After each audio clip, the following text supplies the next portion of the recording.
ठीक है, हम लोग अब पढ़ते हैं। कल हम लोग राष्ट्रपति से संबंधित 10 क्वेश्चन किए थे। ठीक है, आज MCQs का दूसरा चैप्टर है, तो देखते हैं इसमें पहला क्वेश्चन कौन सा है। क्वेश्चन नंबर 1 देख रहे हो, ध्यान से देखो। भारतीय संविधान के अनुसार केंद्रीय मंत्री, कौन सा मंत्री? केंद्रीय मंत्री।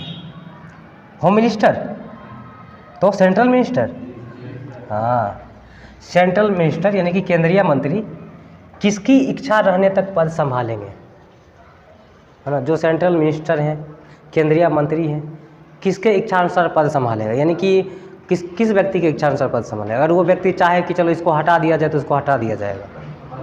भारत के राष्ट्रपति। तो अब जवाब ही दे दिए यार एक के बार, बहुत बढ़िया।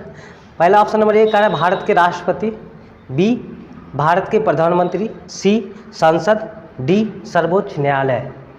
बताओ, भारत के राष्ट्रपति। देखो अब यहाँ पर हम लोग ऐसा भी कह सकते हैं कि भारत के जो केंद्रीय मंत्री हैं वो राष्ट्रपति के प्रसाद पर्यंत कार्य करते हैं। प्रसाद पर्यंत का मतलब होता है राष्ट्रपति के इच्छा पर निर्भर करता है। व्यवहार में बात करें तो प्रधानमंत्री की इच्छा पर। अरे राष्ट्रपति किसके इच्छा अनुसार काम करता है? प्रधानमंत्री। मंत्रिपरिषद, मंत्रिपरिषद का प्रधान कौन होता है? प्रधानमंत्री। मतलब वास्तव में प्रधानमंत्री पर कोई भी मंत्री डिपेंड करता है, मतलब व्यवहार में, है ना। सैद्धांतिक रूप से बात करें तो राष्ट्रपति के ऊपर निर्भर करेगा, है ना। हाँ सही है। चलो दूसरा क्वेश्चन ये रहा। भारत का राष्ट्रपति किसका एक अभिन्न अंग है? संसद, लोकसभा, राज्यसभा, मंत्रिपरिषद। संसद। क्या हम लोग इसे पढ़े हैं? नहीं पढ़े? पढ़े थे। संसद देखो, लोकसभा, राज्यसभा और राष्ट्रपति तीनों मिल करके संसद का मतलब ये संसद होता है, संसद का निर्माण करता है। ठीक है, जो राष्ट्रपति है वो संसद के सिर्फ क्या है? अंग है, अभिन्न अंग है, उसका सदस्य नहीं है। ठीक है, उसका एक अंग है ना। जैसे मान लो कोई विधेयक है, राष्ट्रपति पहले संसद के दोनों सदन में पारित होता है। सिर्फ पारित होने से वो अधिनियम बनता है क्या? नहीं बनता है। कानून बनता है क्या? नहीं बनता। जब तक उस पर राष्ट्रपति का सिग्नेचर नहीं होगा तब तक वो अधिनियम नहीं बनेगा। इसलिए हम यहाँ पर ये कह सकते हैं कि संसद भी राष्ट्रपति का एक अभिन्न अंग है, अर्थात संसद राष्ट्रपति, लोकसभा और राज्यसभा से मिलकर बनता है। ठीक है, नेक्स्ट क्वेश्चन है क्वेश्चन नंबर 3। राष्ट्रपति द्वारा संसद के लिए एंग्लो इंडियन, हम लोग बात किए थे, एंग्लो इंडियन समुदाय के कितने सदस्यों को नामित किया जा सकता है? नामित का मतलब मनोनीत किया जा सकता है। अब यहाँ पर देख लो, option number A 2, B number 4, C 8, D इनमें से कोई नहीं। पहले था, अब नहीं है। कब हटाया गया? 104वां संविधान संशोधन। 104वां संविधान संशोधन से पहले, ठीक है, राष्ट्रपति लोकसभा में, याद रखोगे लोकसभा में, यहाँ पर उस टाइप से नहीं दिया हुआ है ना, लोकसभा में 2 एंग्लो इंडियन सदस्य को मनोनीत कर सकता था, लेकिन 104वां संविधान संशोधन के बाद यह प्रावधान समाप्त कर दिया गया। तो अब 2 नहीं लगा लेना, समझ रहे हो। देखो भले ही ये प्रावधान हटा दिया गया लेकिन क्वेश्चन अभी भी है ना, इसीलिए ऑप्शन लगाया अंतिम में क्या? इनमें से कोई नहीं। तो इनमें से कोई नहीं। ठीक है, समझ आ गया बात। चलो नेक्स्ट क्वेश्चन। देश की सशस्त्र सेनाओं का कमांडर इन चीफ कौन होता है? राष्ट्रपति। बहुत बढ़िया। ठीक है, क्वेश्चन नंबर 4 हो गया। 5वां क्वेश्चन देखो यार, क्या कहे। ठीक है, फिर भी आ रहा है और अच्छा आ रहा है, वाह ताली लगाओ एक बार। ठीक ठीक ठीक ठीक ठीक ताली वापस ले लो अपना। ठीक है, 5वां क्वेश्चन देखते हैं। निम्न में से भारत के वह राष्ट्रपति कौन थे जो 2 बार राष्ट्रपति के पद पर रहे थे? राजेंद्र प्रसाद, बाबू राजेंद्र प्रसाद। देखो ऑप्शन में है, प्यार से हम लोग बोल देते हैं बाबू राजेंद्र प्रसाद। ठीक है, ये मेरा क्वेश्चन नहीं है, ये SSC का क्वेश्चन है, इसमें से मेरा एक भी क्वेश्चन नहीं है। ठीक है, सारा क्वेश्चन प्रीवियस ईयर क्वेश्चन है, समझ रहे हो बात।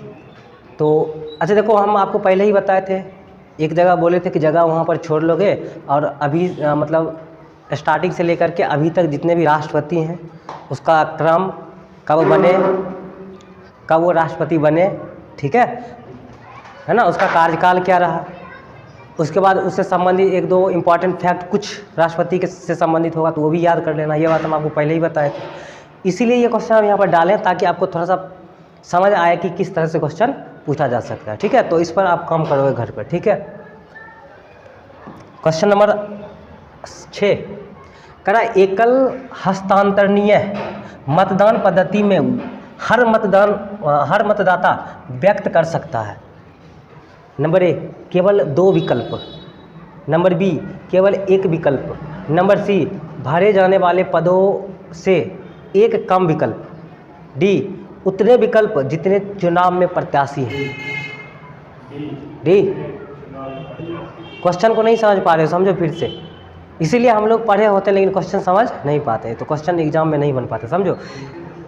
राष्ट्रपति का मतदान पद्धति आपको पता है ना, अप्रत्यक्ष निर्वाचन, अनुपातिक प्रतिनिधित्व, एकल संक्रमणीय या हस्तांतरणीय मत पद्धति के द्वारा राष्ट्रपति का चुनाव होता है। तो उसमें क्या होता है, उसमें देखो जितना भी प्रत्याशी होता है, ठीक है, सबको वोट डालना पड़ता है, समझ रहे हो बात। ऐसा नहीं कि एक को डालना है या 2 को डालना, नहीं, जितना भी प्रत्याशी उसमें है मतदान में भाग लेगा, सारे प्रत्याशी को वोट डालना पड़ता है ना। हम ये भी बात कहते हैं कि अनिवार्य नहीं है, फिर इसका लाभ हानि हम लोग पढ़े थे, है ना। चुनाव में जो है डिले हो सकता है, समस्या आ सकता है, तो वो दूर की बात है। तो यहाँ पर क्या लिखोगे, उतने विकल्प जितने चुनाव में प्रत्याशी हैं, मतलब सबको वोट डालना मतलब पड़ता है, ठीक है। क्वेश्चन नंबर 7 राष्ट्रपति अपना त्यागपत्र किसे प्रस्तुत करता है, उपराष्ट्रपति को। हल्का क्वेश्चन है, हाँ, उपराष्ट्रपति को, ठीक। नेक्स्ट क्वेश्चन, भारत का पहला अराजनीतिक राष्ट्रपति कौन था, एपीजे अब्दुल कलाम, हाँ ठीक, एपीजे अब्दुल कलाम। इधर ही आना पड़ेगा ना, बहुत क्या बोला फिर से, कहा कि भारत का पहला अराजनीतिक राष्ट्रपति। देखो राष्ट्रपति जनरली कौन होता है, जो राजनीतिक होता है, पॉलिटिशियन होते हैं, वो राजनीतिक होते हैं, लेकिन अटल बिहारी वाजपेयी, सॉरी एपीजे अब्दुल कलाम, ठीक है, वो पॉलिटिशियन नहीं थे, के बावजूद वो राष्ट्रपति बने, ठीक है, क्योंकि उनके पास योग्यता था, है ना। तो इसी के आधार पर 9 नंबर क्वेश्चन, भारत के राष्ट्रपति के चुनाव के लिए नागरिकों की आयु होनी चाहिए 35 वर्ष, 30 से काम नहीं चलेगा क्या, नहीं, चलो ठीक है, 35 वर्ष होनी चाहिए। और ये लास्ट क्वेश्चन रहा आपका, भारतीय संघ के राष्ट्रपति के पास वही संवैधानिक अधिकार प्राप्त है जो ब्रिटिश राजा या रानी के पास है, यूएसए के राष्ट्रपति के पास है, पाकिस्तान के राष्ट्रपति के पास है, फ्रांस के राष्ट्रपति के पास है ना। भारतीय संघ के राष्ट्रपति के पास वही संवैधानिक अधिकार है जो ब्रिटिश राजा या रानी के पास है ना, ठीक है। तो ये आज का अपना क्वेश्चन रहा, प्यारा सा सवाल। फिर इसके बाद अगले क्वेश्चन अगले क्लास में देखेंगे, ठीक है। तो कॉपी वॉपी निकाल लो, अब आगे पढ़ने के लिए तैयार हो जाते हैं। बंद कर दो रिकॉर्डिंग।